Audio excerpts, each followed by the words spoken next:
Okay, how do I get my thing up here? Here, I'll add it. 8. Hey, And now you can There just see you the little go. arrow there. You can click next slide when you're. Okay, GOTY of the year. Let's go, baby. GOTY of the year 2022 in the year of our Lord. Using a comma. Yeah, just like how 2022. It's like in the Just like the Bible. Bible says, yeah. yeah.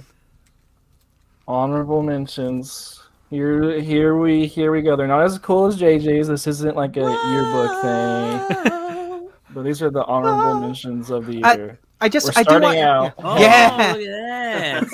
Starting Okay. out heavy here with the Hatsune Miku Project Diva Mega Mix Plus.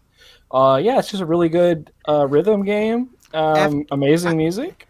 I went and bought this after you talked about it on the show for your review, Yeah. and What makes this version plus? The last version I remember was just like you had to buy 2 different packs that were like a bunch of songs from past games. Yeah, that's what this this is. one. There's plus. Okay. No. No, the plus means it has all those versions in one place now. Yeah. So you don't have to buy the 2 versions, and it's also on PC, which is where I played it. Yeah. So yeah, Thanks for the reminder. I just added it to my wish list so that I can buy it when it's on sale. It plays well on the Steam Deck, by the way. Yeah. That's exactly. Yeah. Yeah, it's a really good like emulation of an arcade game, of like an arcade rhythm game. So it has really not loose timings for it. It has really tight timings for your rhythms and stuff. So yeah, it's really good. It requires you to actually like pay attention and play. And the music, there's like 300 songs, so I mean you're never gonna get bored with it.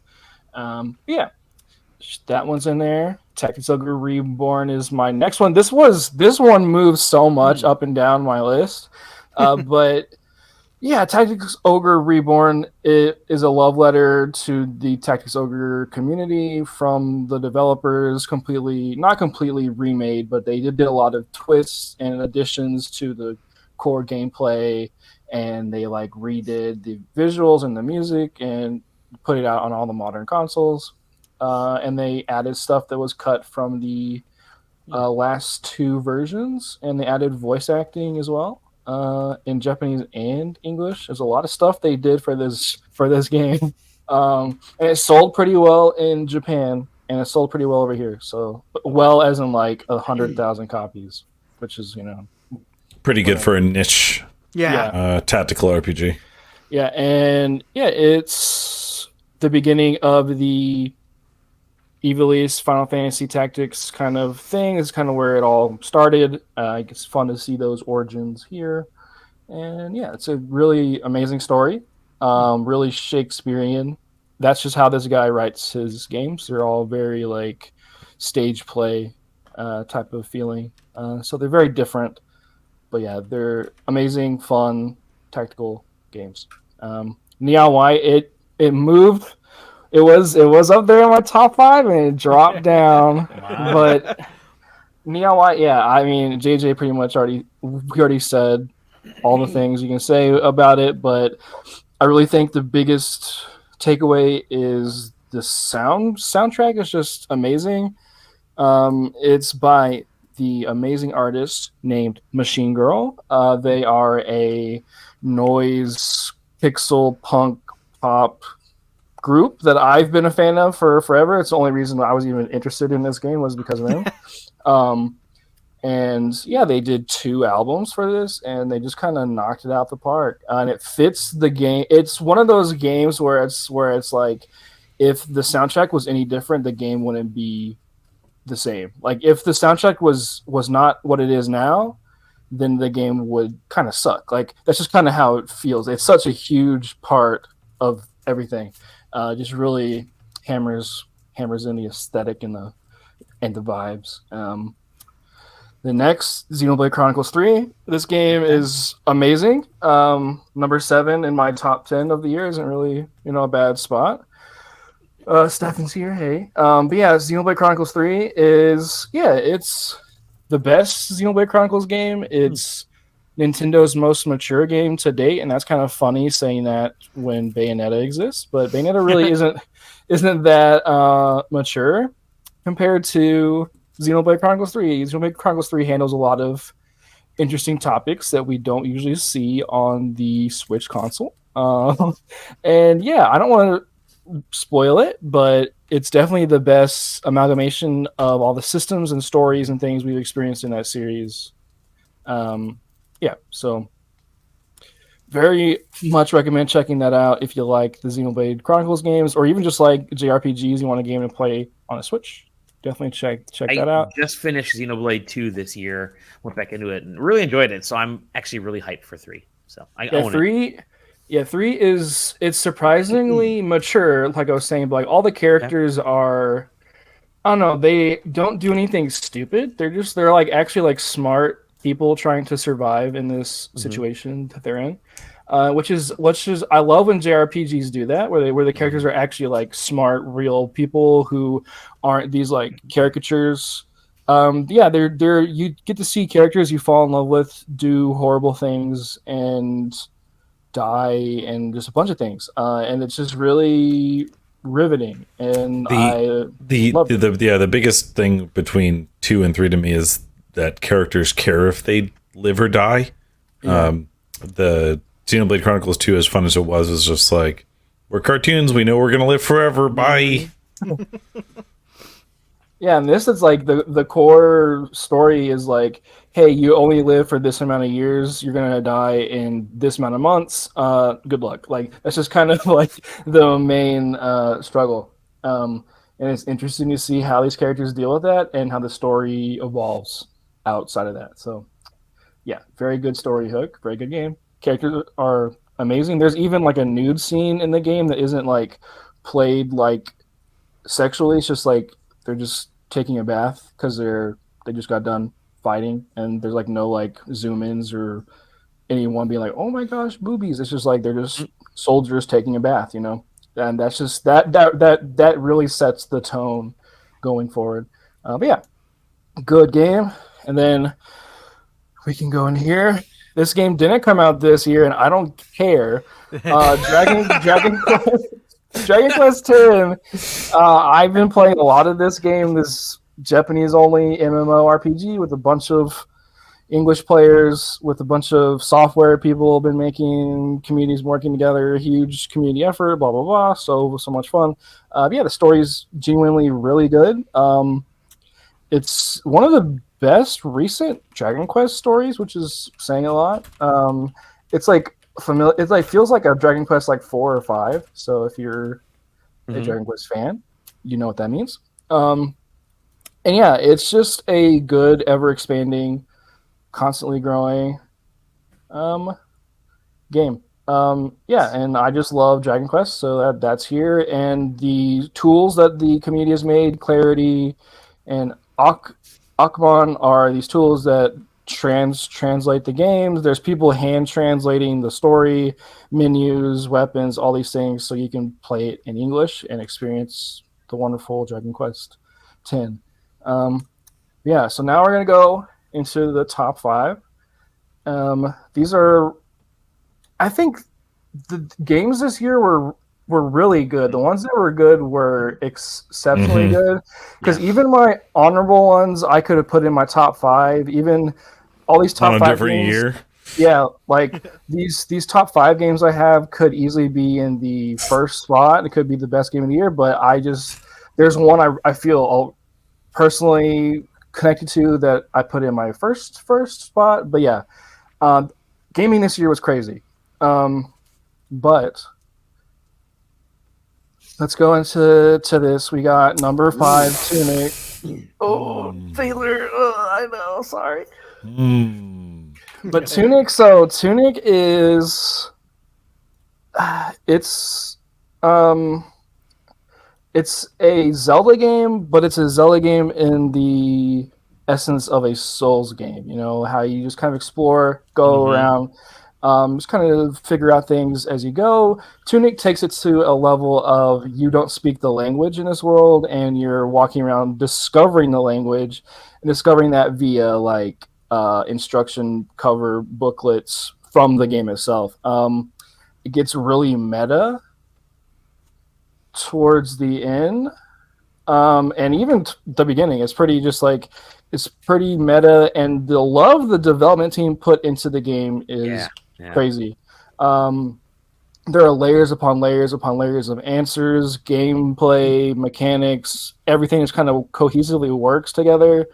The game uses its camera perspective actively to encourage you to like find different paths in that Dark Souls way, where it's like you're going through something, you find a door, like, oh, this is at the beginning, but this is like, oh, this camera angle was intentionally hiding this path from me via this tree, that if I just go back here, I'm at the boss I just fought that took me like 20 hours to get to, or whatever, it's just really interesting gameplay design, and all these things I'm saying now apply to Elden Ring. So whenever I show Elden Ring next, just think of what whenever I show it next. So just think about what I said about Tunic and put it in here, and just add that I really do think Elden Ring and Tunic are kind of the same game. They are they're the most video games of the year, I think. They're very elbows deep, kind of just play it, experience it, learn it. The first 2 weeks of Elden Ring, I think, playing with my friends and just with y'all and discovering things was a magical time. Just like walking up to people, just be like, hey, where's this thing? Or like, I don't even know what that is. Like, how do I get this? Like, oh wait, I know where that is. It's just like that whole discussion and just discovery period was amazing. I'll never forget that. It's just reminded me of like playing a really good game with friends. It's super great. So Elden Ring number 4. Number 3 is Dwarf Fortress. I think Dwarf Fortress might be like honestly the best game ever created, just due to like all the things that it can do. I think the way to access the game now is a lot easier, yes, but it's still pretty difficult to get into. Yeah. And it took Taylor a couple of hours to be like, oh, okay, this is what this game is. And it's a game that doesn't care that you exist, which I really like. It's just like it asks you to make all the things for the dwarves, but the dwarves just kind of do their own thing. And you can make them do what you want them to do. Like, hey, I kind of want this guy to, like, I don't know, bathe in some blood or something, or like dive off this cliff. And you can do that, or you can just sit there and like watch them do it. And just like, you can sit there and just watch them work and do their own thing, eat and drink, and just naturally see what they want to do. Well, it's been some of the weirdest part of Dwarf Fortress for me has been, like, the one of the main UI elements is how happy all the dwarves are. And obviously you want the dwarves to be happy, because then they do shit for you and they work harder. Because that's how they made this game. So I've been checking on that. This is one dwarf that I have, because I've been playing a lot of Dwarf Fortress as well. And she's always unhappy. Always pissed off. I love you're like, there's this one dwarf that I have. But like literally that's dwarf indentured servant that I own. But that is the power of this game, is the way that I just described it is part of the potency of what makes Dwarf Fortress what it is. Sure. Because like there's 180 dwarves in my little fortress. But I know about this one. And I know why she's mad. It's because like 4 years ago, I denied a petition to build a temple for the religion that she liked. There's a temple now, and she's still mad. She's still in her little thought history says, I'm still angry about that one time the petition was denied. That affects literally every other thing that character does. It's incredible. So like every time you start a world in this game, it generates history, and it generates factions and fights and war over certain things and it makes weapons and items that people like to use, and just more things on top of that, and then it generates hundreds of gods and cultures and all these things, and then you get to just be this dumbass sitting there like, and like things just happen. But like for example, like what Taylor was saying, that can happen. Or like with me, my guys were just sad, and I like looked at their thought history as like they wanted they all wanted their own personal statues of this god named Unde or something, and it's like some female dwarf, and it's like they all wanted their own miniature female dwarf statues. So I had to make my guys go and make their own statues, and then they grabbed them and put them in their rooms. And I don't know what they're doing with those statues, but they're happy now. But it's like that's just like a random thing that can happen. That might not happen in any other game. Yeah. But it's just there. It's just like the magnitudes of like details and things that happen that are just generated constantly is just crazy. Those statues are just like you saw the movie The Lighthouse. That's what yeah, they're just no. It's the same. It's the same thing. And then then those dwarves eventually had kids, and those kids were mad because they didn't have their own rooms. And then I made their own rooms, and they still were never happy because I made them be the haulers. So they're just like hauling shit all the time. The monkey paw curls. But also like I have dwarves that grew up, and they're still mad because they remember feeling embarrassed about the fact that they had no clothes because they were an infant that didn't wear clothes. Like you just But yeah, it's stuff like that where it's like you look in, like you like find a random raccoon on the map. You're like, I'm gonna see what this guy's thinking, and it's like he is really nice. He loves letting people know his thoughts. And it's like the fact that there's a random raccoon that my guy's gonna come up here and kill. That he has his own thoughts and his own patterns, his own culture, basically. Is just like. It's nuts. And there's just so much that you can do, so much you run into, the problem solving that you need to figure out is so fun. Zach, did your fortress ever run into honey badgers? No. So I am in a biome, I guess, where there's honey badgers. And them motherfuckers are up in everybody's business all the time. They just attack everything on sight. I've killed dozens of honey badgers because they will not leave me the fuck alone. No, my thing is one of my fortresses. We had 2 dogs and they just kept breeding like nonstop. No, that's me with cats right now. I got like 40 cats. We had I had like 50 dogs and I had to butcher them and like skin them. So like my guys were walking around with like dog leather armor, and it's like. Because that was my only it's fun, and that became like the trader comes every year before winter time, so you can like trade, and then he brings it back to the capital, and like so like my fortress was known for the dog like armor, so like they come back, it's like, do you have any more dog armor? It's like, yeah, dude, here's some more. So the Dwarf Fortress, that's just number 3. But yeah, number 1 and 2 are. I mean, we're not going to show the first one yet, but number 2 is Pentiment. Pentiment is. Ooh. Yeah, esoteric. Is esoteric, but esoteric in the sense of like you have to know 16th century Christian historical lore to like. Luckily, I've been practicing. Luckily, the game itself provides you a lexicon and lets you know what everything means.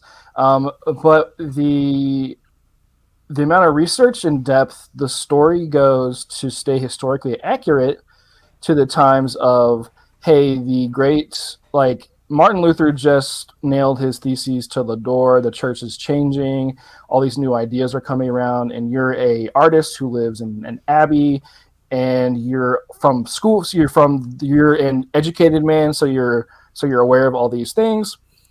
The depth of knowledge that the game gives you, but also the depth the characters are able to go because of the knowledge the game gives you, is so interesting because you're able to have philosophical debates back and forth with characters about religion, about life, about children, about everything, just anything that pops up. And that alone is enough to make a game really good. But on top of this, Pentiment is a murder mystery. There is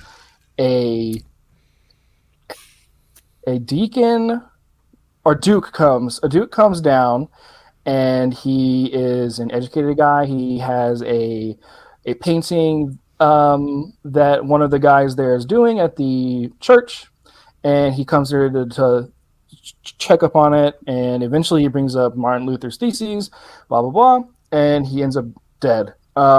So the church is like, hey, you're a smart guy and you can actually leave the abbey, so you go investigate this murder because you're not a priest. So you go investigate this murder and hang out with the peasants. And you go hang out with the peasants, and the peasants are like, yeah, we hate the church, they're taxing us, we don't have enough money for food, blah blah. So you get to learn about the economic structure and lives of all these peasants and people within this town, Tassing, and it's just so well done. And the gameplay takes place over 25 years, so you get to see the place grow and change according to who you help, who you talk to, who you convict for the murder, and all these different things. And it's just so engrossing. It is so well written. It is phenomenal. It sticks to the aesthetic of the time, so it's like these like woodblock painting aesthetic, amazing. And then you press the select button, and the camera will zoom out to a book where you can like access a map and a glossary of all the characters in the game. And it's just, but it's like a real book from the time period, and you're also sitting in like a painting room, kind of like the cover. And it's just like, yeah, it's just so interesting. But the game takes place over 25 years, and what is amazing about it is you are tasked with finding the murderer in the first time, and then 7 years later there's another killing that happens. And no matter who you choose, you're choosing the wrong guy, right? So no matter who, you can't ever find the right guy in the first two. That's just how the game's set up. That's just how the character arc goes. Your guy just is kind of like, I messed up, I picked the wrong guy both times. And you can pick from like 5 or 6 different characters each time, so that determines and changes the trajectory of the game. And then later on, you play as a different character. In the third act, you play as a different character. I'm not going to say who it is, but there's another murder that happens, but you get to actually find the real guy. And it's just, it comes together so well. And it rewards you for paying attention and treating it with respect. It's a really in-depth 23-hour game. Yeah, and Xbox produced it. So if you want to play something cool, play Pentiment. Yeah, and then... Man, I can't believe that God of War Ragnarok is your game of the year, dog. Last of Us Chapter 1 remake. You guys have been wondering, where's Vampire Survivors on this list? And it's not here, because there's Norco. Norco is it's a special game. The background to this is so important, and it's a personal story for the writer of the game, but also for me. It takes place in Norco, Louisiana, which is in the South, obviously. But I'm from the South. I'm from an area similar to this, so a lot of the vistas and things you see in the game are things that I see and experience every day. So that alone is really just a lightning bolt for me, because I love where I'm from. I love my heritage, and I love here. So seeing a game that kind of approaches the things that I see every day, like just there's always constantly like construction, there's always there's always capital over people, there's always these very interesting oil rigs and things popping up. And Norco in this game is in the Cancer Belt, which is like from Mississippi to Louisiana. It's called the Cancer Belt because most people who live in the Cancer Belt get cancer and die. It's because of oil refineries and fires and all those things that kind of run through these neighborhoods, all these oil refineries and things. And it's very similar to where I'm from. There's a lot of a lot of industry that takes place over in my neck of the woods. There's a train that goes through where I live every day. There's a warehouse being built across the street. There's oil refineries a couple blocks down. I grew up in a trailer park that had oil refineries behind it. It's just like it's me. It's like where I grew up. And seeing that put into a video game was really shocking. But also just the writing on top of that with the characters and how much they reflect and resemble people that I know and have experienced in my life, or just situations of just like people just lost and like having faith in God but losing faith because of everything around them, or a situation that they're going through, or finding God through struggles. It's just really interesting. And Norco was able to put this like really interesting twist on it, where it's like it's in the cyberpunk dystopian kind of future, and you're a character named Kay. You come back home to Norco because your mother just passed away from cancer, and you're just kind of rediscovering home. You're kind of rediscovering everything because you've been gone for a couple of years, and while you're gone, your mom got sick and she died. And when you come home, your brother is gone, and that kind of is like, okay, let's find my brother. That's kind of the inherent story hook. But also, this is another reason why the game kind of hits really close to home. Home for me is the flip side of the game. You play as Kay's mother as she is slowly dying from her cancer. So she is doing kind of these like quests that she's got on an app that gives her Bitcoin, basically. And she does all these small little quests. So she's trying to make enough money so she can upload her consciousness to a hard drive to give to her daughter so she can have it after she's gone. And she's poor. She's trying to figure out a way to do that. So you get to play through her in the last couple weeks of her life, and just seeing how, it really hit close to home in a personal way. A lot of personal things in this game. But the story is so well conceived, thought of, and is able to address societal things and personal problems that I have, and just it's just a once in a lifetime type of game. I've never experienced anything like it, because it hit in a perfect time in my life where I'm going through a lot of these things that this game presents. It's 4 hours long. It's beautiful. It's really kind of, it grays the lines of reality and like fiction, and it's just a really good like Southern Gothic cyberpunk like game. And even without all this like personal attachment to it, the game's still really good. There's a lot of people that I've read reviews from or watched things on that aren't even from where I'm from or have the experiences that I have, that are like, this game is amazing. But there's so many people that are like me who have the same experiences as me and are saying the same things that I'm saying, like, oh my gosh, like I've never played something that just kind of resonates with where I grew up and who like I am, or a thing I've experienced in my life. So Norco is there because of that. It's a great game. Just play it in one sitting if you ever get the time. But yeah, that is it. And here's like, this is just from the game.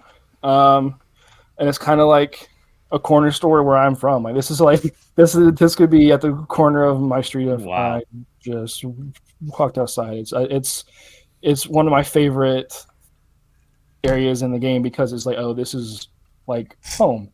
Norco is amazing. That is my number one.